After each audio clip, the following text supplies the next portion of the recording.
Welcome to Starbound. My name's the Jack, and I'll be your narrator today.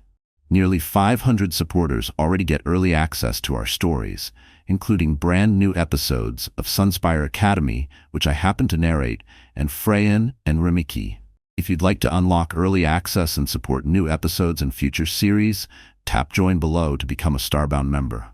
Now, let's dive into today's story.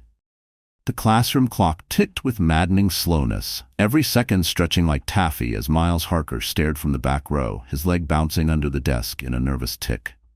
In interplanetary ecology, Professor Gann droned on about hostile biospheres and Class 4 death worlds. Which brings us to Terra, or Earth as the natives call it, the professor said, voice brightening with ghoulish enthusiasm.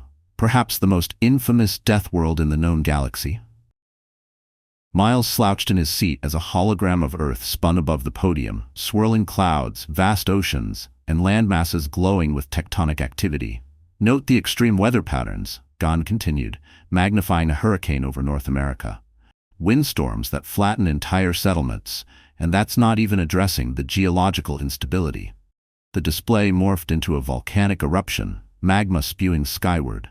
Students gasped. Precisely why most humans abandoned Earth centuries ago. Why suffer disaster after disaster when stable colonies exist? Gann added. The few million who remain are researchers, preservationists, or extremists rejecting galactic society. Miles flushed. They'd never understand. Not really. Not why anyone would choose Earth. When the educational system described his home like a nightmare planet, it stung more than Miles let on. At last, the clock's minute hand clicked forward. 3 minutes until freedom.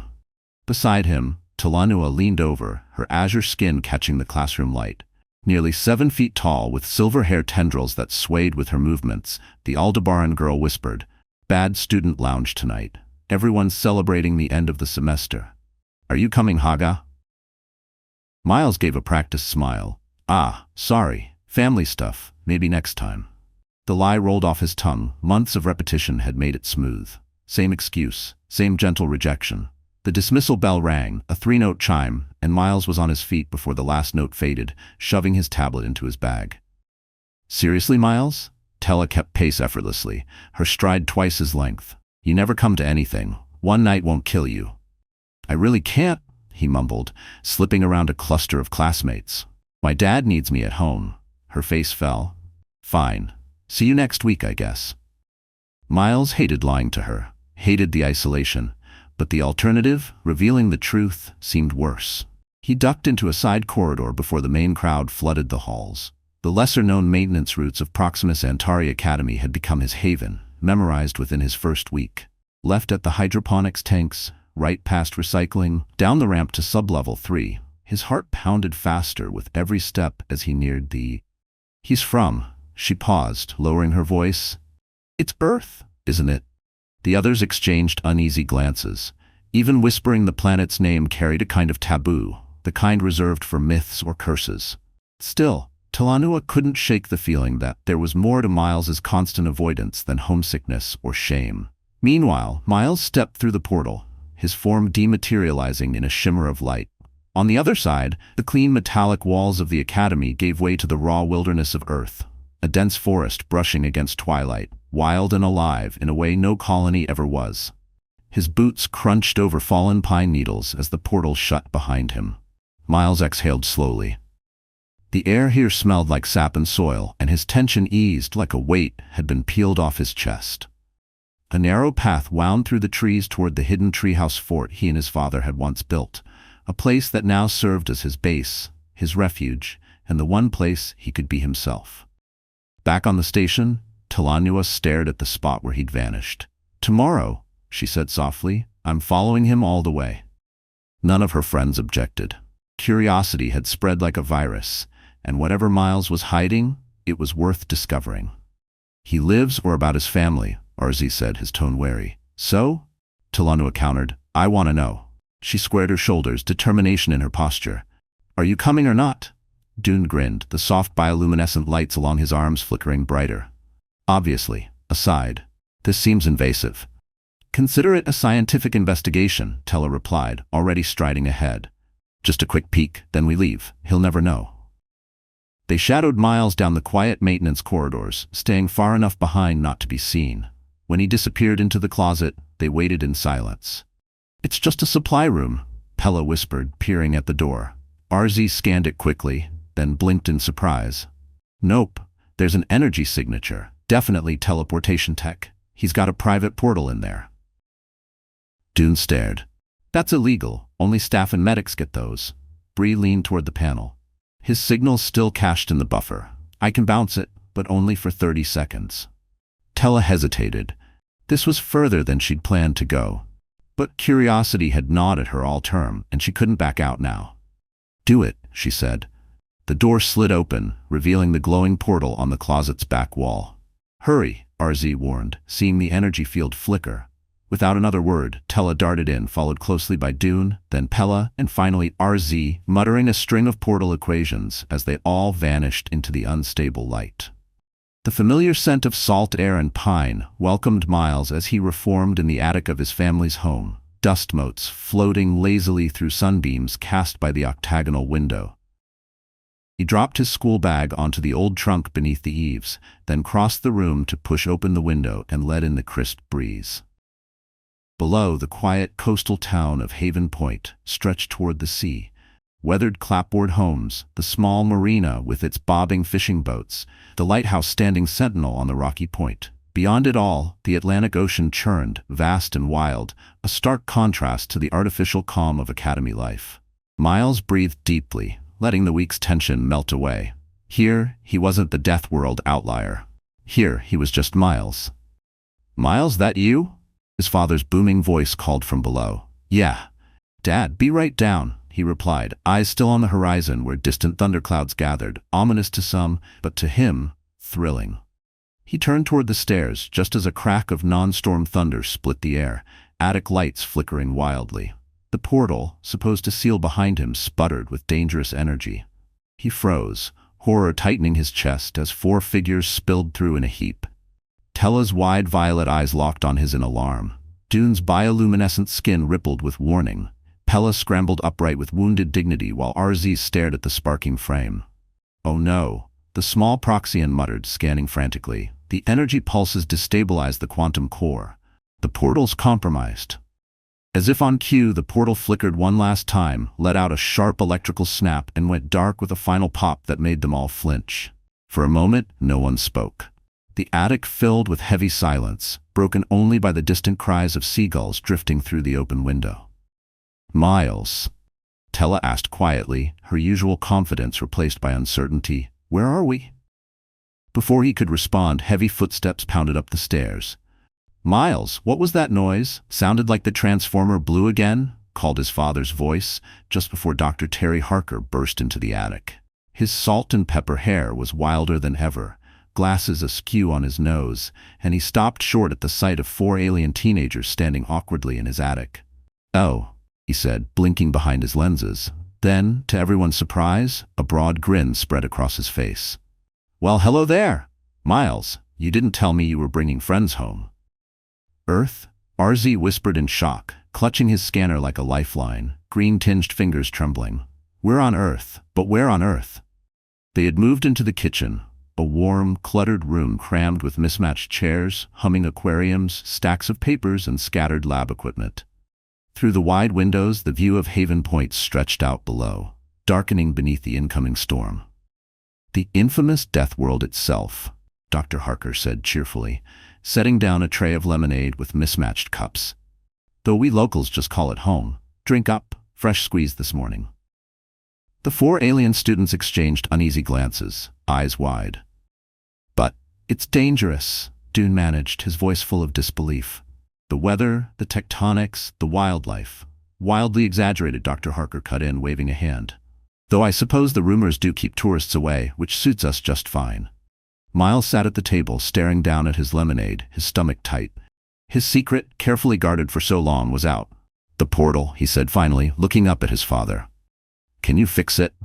Dr. Harker's bright expression faded just a little. "Well, that's tricky. From what your friend RZ said, the quantum stabilizer's toast.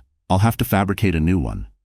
"How long?" Pella asked, fingers stirring her untouched drink. "About a week," Harker replied. I'll need to call in a favor from Dr. Nyack over at the new Rivik settlement. She's got the components I need. A week?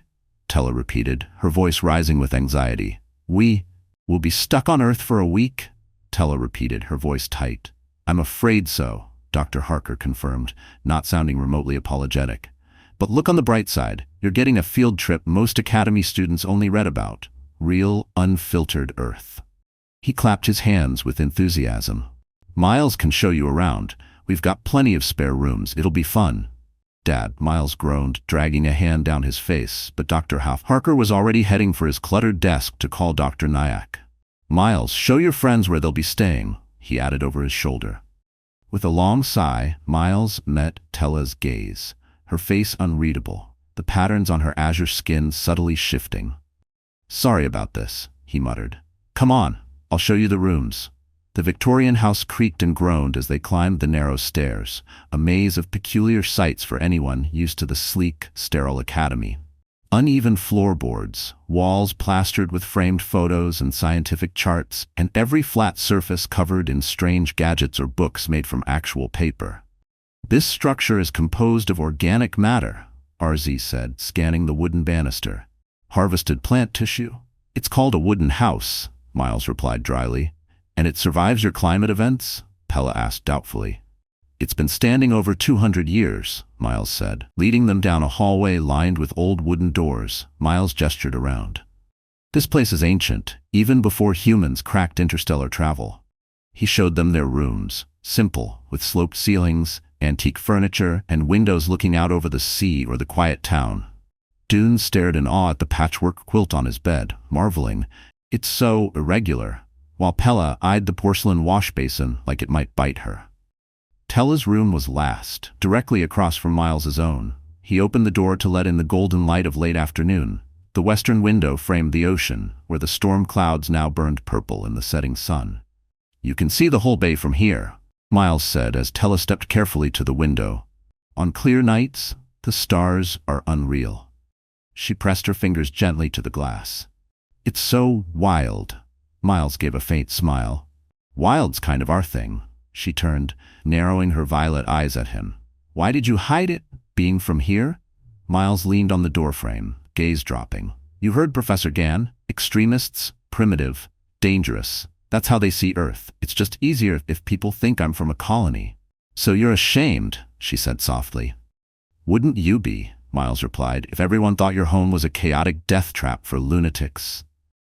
Tella didn't answer immediately. The glow on her skin shifted in slow, thoughtful ripples. I suppose, she said at last, I might. But then, now that we're here, it doesn't seem so terrible, Tella said quietly. You've been here for an hour? Miles replied, amused. Wait until the storm hits tonight. I'm looking forward to it, she added, giving him a rare, tentative smile. Before Miles could say more, Dune's voice boomed from downstairs. By the 7 moons of Galba, what is that smell? Dinner, as it turned out, was a kind of controlled chaos. Dr. Harker had gone all out, preparing what he called a proper Maine welcome feast. Steamed lobster, corn on the cob, blueberry pie. The alien students froze in horror as he placed a heaping platter of bright red crustaceans on the table. You want us to eat those? Pella asked, aghast. Fresh caught this morning, Dr. Harker confirmed, cheerfully demonstrating how to crack open a claw. More butter, Miles? This is barbaric, RZ whispered under his breath, though he couldn't stop staring at the steaming lobster. This, Dr. Harker corrected, is food. Real food, not the synthesized stuff you're used to. He turned to Dune with a grin. You look adventurous. Go on, try it. To everyone's astonishment, the round Galban barely hesitated. He followed the cracking instructions, took a tentative bite, and immediately lit up, literally, his bioluminescent skin flaring in delight. It's incredible, the texture, the flavor complexity. One by one, the others joined in, with RZ approaching the entire thing like a lab experiment, meticulously documenting every chew with his scanner. Tella reluctantly admitted the flavor was acceptable, but it was Dune who truly embraced the experience, butter dripping from his chin as he gleefully devoured every morsel he could extract from the shell. I had no idea you could eat like this, he said between bites, eyes wide with wonder. Academy meals are so functional. That's Earth for you, Dr. Harker said proudly.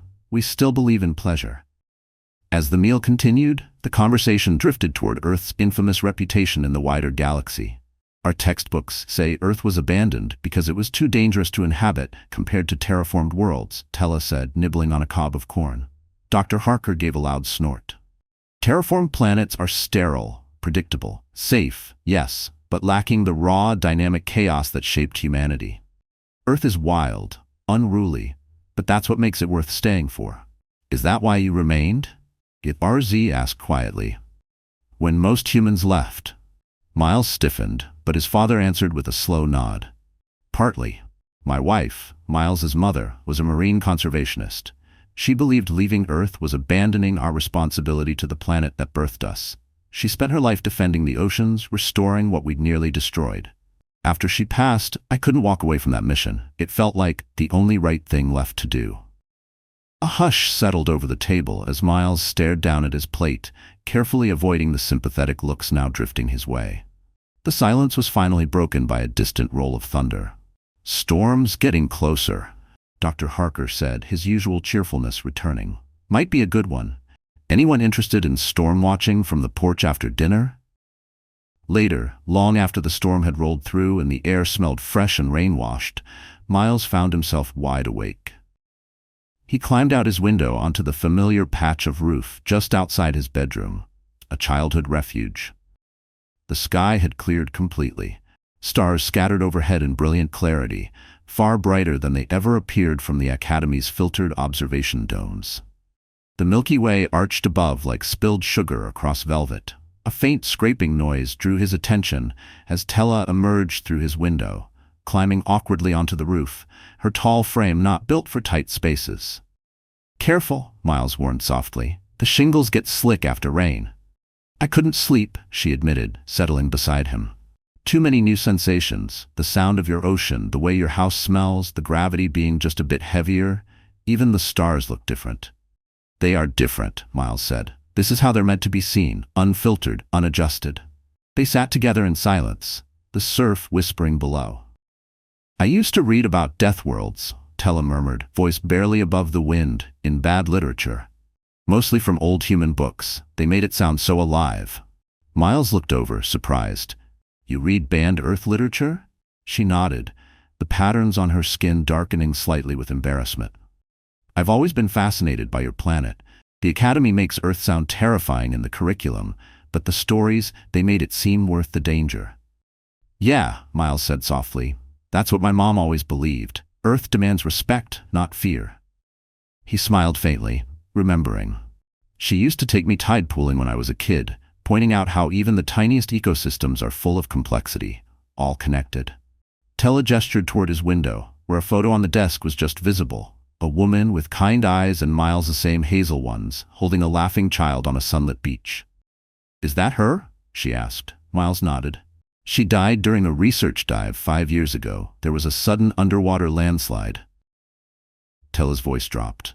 I'm sorry? Is that why you kept so much hidden at school? Because of her? Partly, Miles said, his voice tight. After she died, I could have left with my aunt to a Mars colony, but Dad stayed, and I couldn't leave Earth. Would have felt like leaving her too, and honestly, he needed me here. He paused, picking at a loose shingle. At school, it's easier not to explain, easier to let people think I'm like them. Overhead, a meteor streaked across the night sky. Mesmerized by the chaotic beauty of Earth, spending hours walking the rocky shoreline, collecting shells and driftwood like rare artifacts. There's no symmetry to any of it, she said once, cradling a gnarled piece of wood in her hands. And yet, it feels intentional. Even Pella, the most skeptical among them, found a quiet appreciation for the unpredictable tides and shifting skies, sketching shoreline vistas in a notebook she'd brought for lab observations. Miles watched it all with a mix of relief and curiosity. These classmates, who once regarded Earth as a hostile relic, were now seeing it the way his mother had, wild, dangerous, but deeply alive.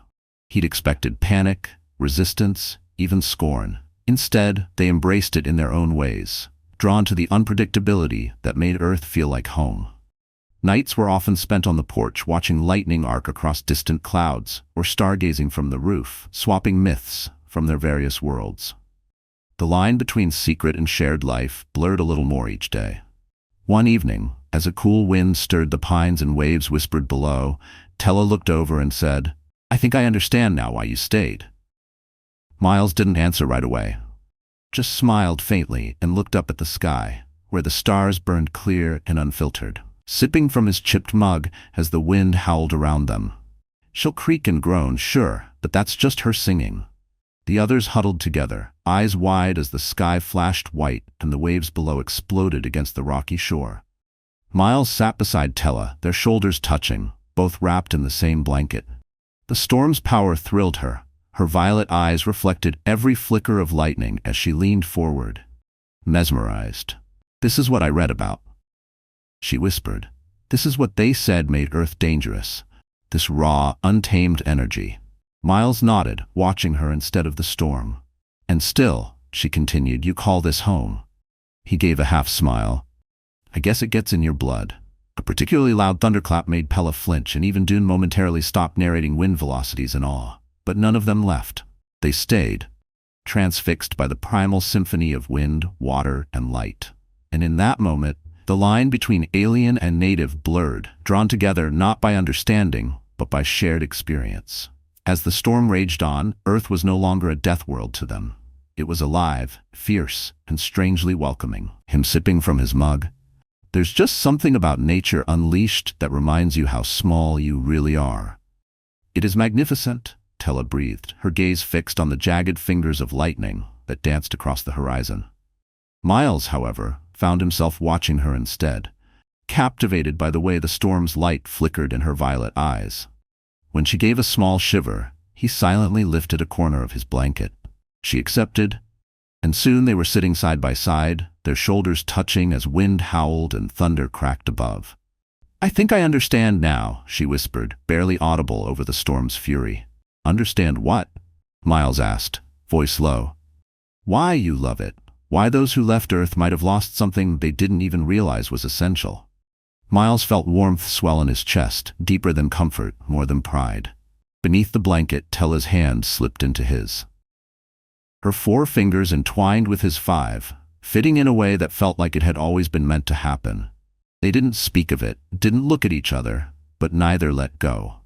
The next morning broke crisp and clear, the air scrubbed fresh by the passing storm.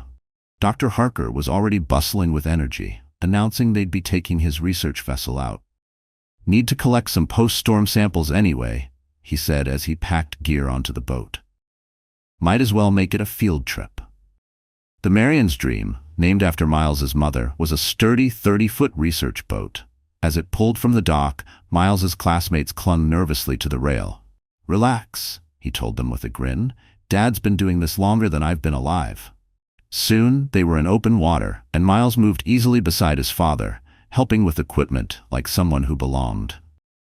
The alien students leaned over the edge to see Miles break through the surface, one arm wrapped tightly around Pella, who coughed and sputtered but was clearly alive. He kicked powerfully toward the boat, guiding her with practiced ease as Dr. Harker and Dune reached down to haul them both back aboard. Water streamed from their clothes, pooling on the deck, but no one spoke for a moment. Everyone staring at the boy who had just leapt into Earth's unpredictable ocean without hesitation. "I'm fine," Pella said weakly, coughing seawater, her expression stunned more by the rescue than the fall itself. "You could have been killed," Ta breathed, her eyes fixed on Miles as if seeing him anew. Miles shrugged off the towel his father threw around his shoulders. "She wasn't going to make it back alone," he said simply. "I grew up swimming in this bay. I know how the currents work." Dr. Harker clapped a firm hand on his son's shoulder, pride shining through his worry. "Told you? He's part fish." RZ blinked, scanning the dripping boy with something close to awe. "You humans, you continue to defy all logical survival parameters." Miles just laughed and flopped down on a bench, wringing seawater from his shirt. As the boat turned back toward Haven Point, the sun dipping low over the choppy sea, something shifted unspoken between them all. The boy they'd thought of as strange and secretive had become, in that single, reckless act, something else entirely. Something brave, capable, and undeniably earthborn. Hela was beside him, both laughing as they watched Pella slice through the water with ease. "She can swim," Miles called up to the boat. "Really well, actually." Her sleek gray form moved with fluid power, webbed hands and feet flashing in the sunlight as she cut through the surf. "My species was semi-aquatic before technological advancement," she shouted, then executed a graceful dive and surfaced a few meters away. "So I've never actually been in an ocean before." Dr. Harker burst out laughing, clapping his hands. "Well, I'll be damned. Looks like Earth brought out a talent you didn't even know you had." They lingered on the water another hour, with Pella and Miles swimming beside the vessel, the married girl displaying unexpected skill and delight as she adapted quickly to the ocean's rhythms. When they finally climbed back aboard, waterlogged and breathless, there was something different in the way the others looked at them, a new kind of respect. As they packed up equipment, Tella leaned over to Miles and murmured, "You didn't hesitate, you just jumped after her." Miles blinked, as if confused by the comment. "Of course I did," he said simply. "She's my friend." It was the first time he'd said the word aloud since arriving at the academy, and it felt like something true had finally landed. The following evening brought word that the replacement part for the portal would arrive the next day. Their accidental Earthside detour was nearly over. Just in time, Dr. Harker announced, for Haven Point's annual Summer Solstice Festival. "You can't leave without experiencing it," he said over dinner. "It's the biggest celebration of the year." "But won't the locals be alarmed by our appearance?" RZ asked, gesturing to his distinctly non-human features. "We'll disguise you," Miles said, warming to the idea despite some lingering doubt. "Hats, sunglasses, a little makeup. Some alien tourists come through in summer anyway. People will just think you're from out of town." The next morning buzzed with energy as they assembled their disguises. Dune's round frame disappeared under a loud Hawaiian shirt and sun hat, while Pella's smooth gray skin was painted over in swirling patterns that passed as an elaborate full-body tattoo. RZ, the smallest of the group, wore an oversized hoodie and dark sunglasses, which covered most of his distinguishing features. Tella was the toughest to disguise, tall, with brilliant azure skin and a regal bearing. In the end, Miles outfitted her in a wide-brimmed straw hat, large sunglasses, and one of his late mother's vintage sundresses, which clung snugly to her long frame. With makeup carefully blended on her exposed skin, she looked like an unusually tall, uniquely styled human. "How do I look?" she asked, spinning once. Miles blinked, momentarily speechless. "You look great," he said finally. The festival had transformed the sleepy town into a burst of color and sound.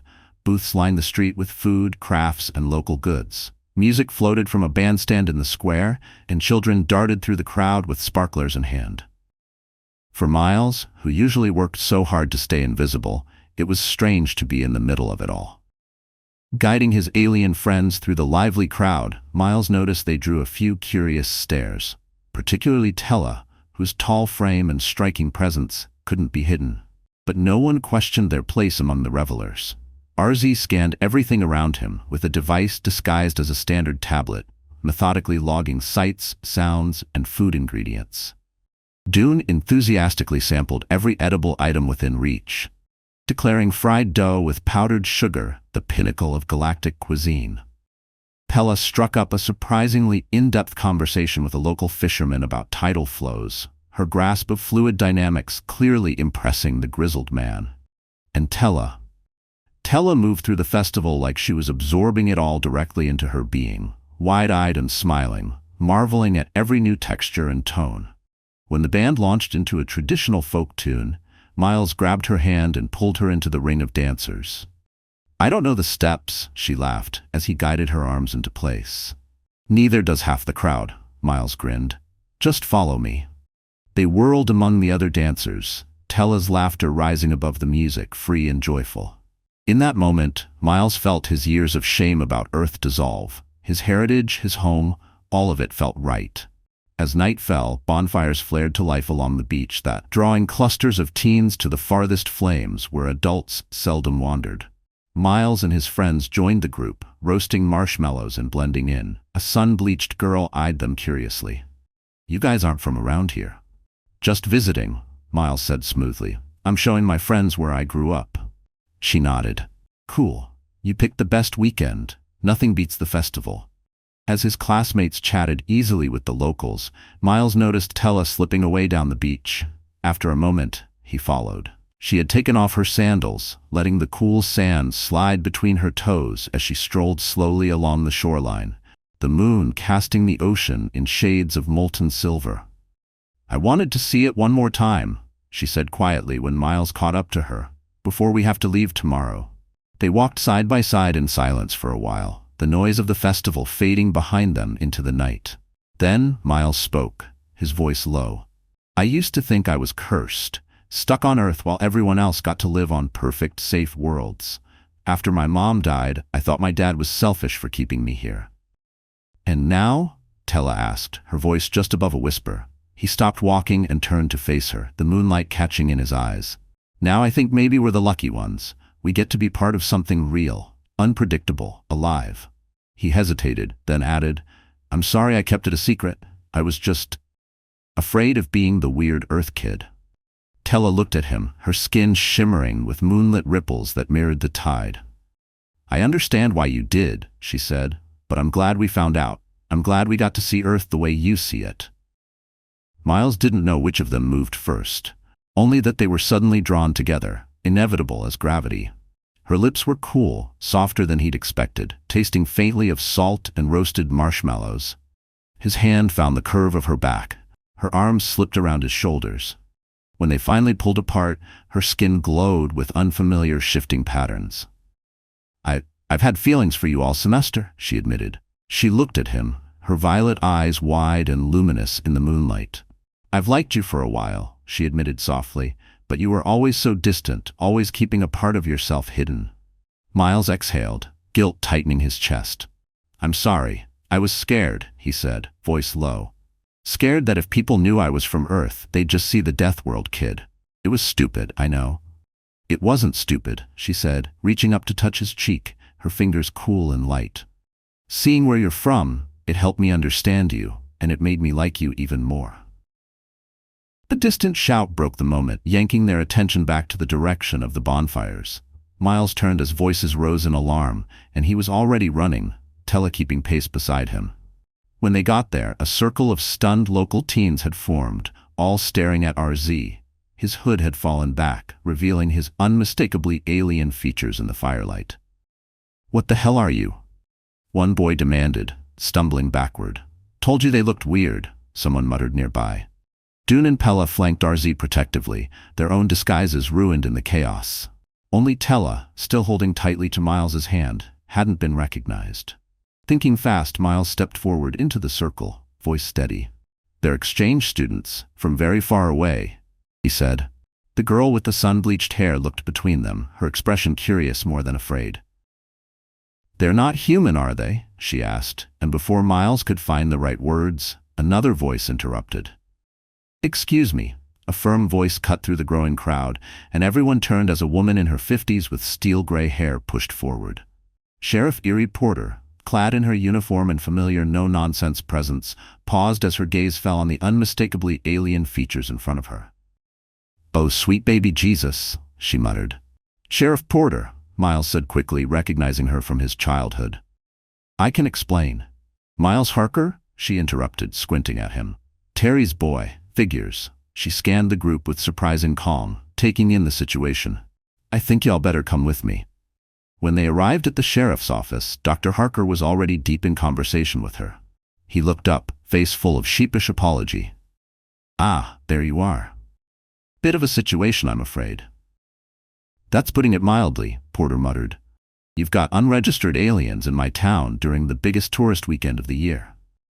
"Technically, Earth doesn't require alien registration," Dr. Harker said. "Perks of being a backwater planet." "Don't get smart with me, Terry," she snapped. "I've got hysterical parents yelling about monsters, and the festival committee's breathing down my neck." "They're not monsters," Miles insisted. "They're my classmates from Proximus Century Academy."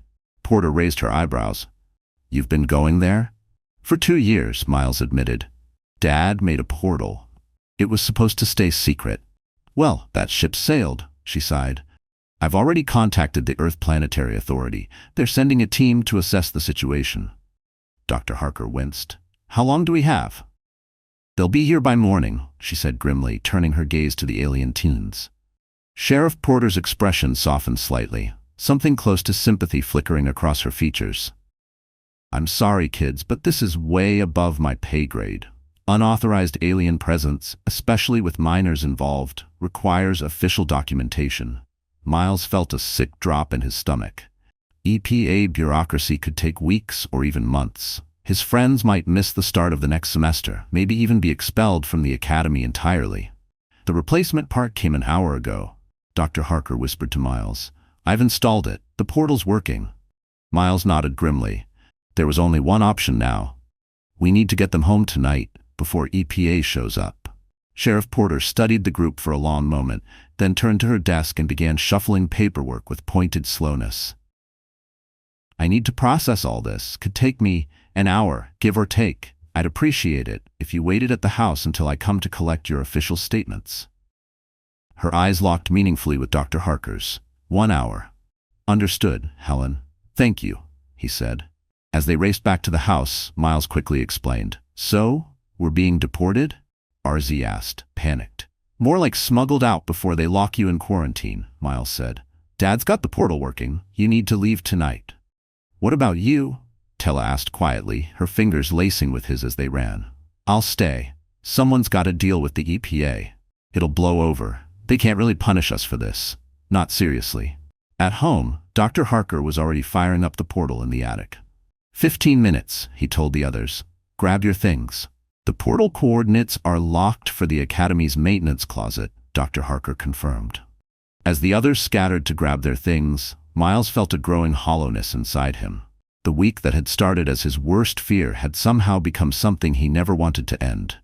One by one, his friends returned with their bags, each carrying a token of Earth. RZ had tucked a carnival prize stuffed animal under his arm. Dune clutched a worn local cookbook like it was a sacred text. Pella carefully carried a tissue-wrapped spiral seashell. And Tella was last, holding a small clay pot with a cutting from Dr. Harker's garden, an old, stubborn Maine rose. So I can grow a piece of Earth wherever I go, she explained softly when Miles looked at her. The portal began to hum, casting shimmering blue light across the attic floor. Dr. Harker checked his watch. EPA transport's been spotted at the county line, he said. Time to go, kids. The goodbyes were quick but sincere. Dr. Harker hugged each of them, joking with Dune about trying the lobster recipe and nudging Pella to write up her ocean notes for his next paper. You've been excellent sports, he said warmly. Next time, come through official channels. RZ stepped into the portal first, vanishing with a flicker. Dune and Pella followed, each waving one last time. Then only Tella remained, standing in front of the glowing portal with Miles, her hands still in his. Neither moved, the moment stretching too full for words. I don't actually know how to go back to normal academy life after this, she admitted, voice barely above a whisper. Miles reached into his pocket and pressed something into her palm, a small brass compass, worn smooth but still working. This was my mom's, he said. She believed it would always point her home, no matter how far she roamed. Tella's fingers closed around it. Miles, I can't take this. You have to, he insisted, so you'll always know the way back to Earth, to me. Gently, she leaned down and kissed him, deeply, memorizing the feel of his lips, before stepping into the portal's blue glow. Her tall form faded last, her violet eyes locked on his until the final flicker, and then she was gone. The portal powered down just as headlights swept up the driveway below. Perfect timing, Dr. Harker said grimly. The EPA is here. Miles stared at the now dormant gateway, the echo of Tella's kiss still warm on his lips. Do you think they'll ever let them come back? He asked. Dr. Harker draped an arm around his son's shoulders. Not even the EPA could keep them away, he said with a knowing smile. Come on, let's deal with the bureaucrats. A week later, Miles sat in his usual spot at the back of interplanetary ecology. Professor Gann was wrapping up semester material, and the familiar holographic projection of Earth spun above the podium.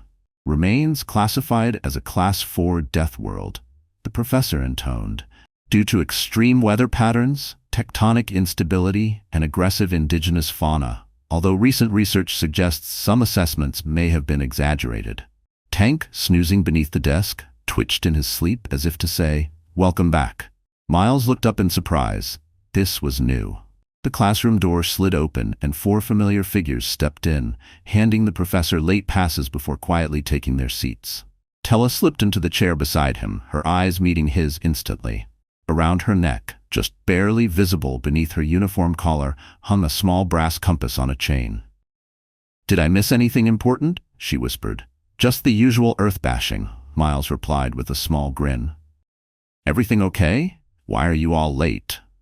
A hint of a smile tugged at Tella's lips, the patterns on her skin shimmering with excitement. "We were meeting with the Academic Advisory Board," she said softly. "I applied for the Interplanetary Exchange Program for next semester." Miles blinked at her, stunned. "Exchange to where?"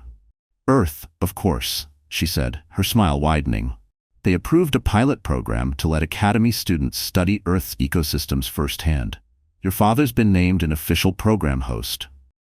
"Wait, what? How?" Miles asked. "Turns out the EPA and Gay Investigation saw our little mishap as an opportunity. There's growing interest in reevaluating Earth's classification, and we were basically the perfect test group. Students who experienced it and lived to tell the tale." Miles stared at her, the realization settling in. "So, you're coming back to Earth?" "Yeah, for an entire semester," Tella confirmed. "And I'm not the only one." She went on, eyes gleaming. "Dune's been offered an apprenticeship with a culinary anthropologist to document Earth's food traditions.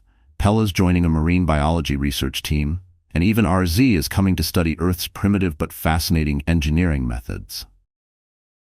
Before Miles could respond, Professor Gan cleared his throat and looked directly at them. "If Miss Noy and Mr. Harker would care to join today's discussion." "Sorry, Professor," Tella said sweetly, clearly not sorry at all. As the lecture resumed, she slipped Miles a folded note that read, "My wish came true. Is a shooting star delivered?" A grin tugged at Miles's lips. For the first time since enrolling at the Academy, he didn't hide his enthusiasm. He didn't slouch when Earth was mentioned or keep his head down. Instead, he raised his hand. Actually, Professor, I'd like to offer a first-hand perspective on Earth's ecosystem, if you don't mind." Professor Gan blinked, caught off guard, then nodded. "By all means, Mr. Harker." As Miles stood to speak, Tella gave him a subtle, encouraging nod, and the secret he had once carried like a weight now felt like a gift, an invitation to share, to connect, to build a bridge between worlds that others would soon be able to walk across.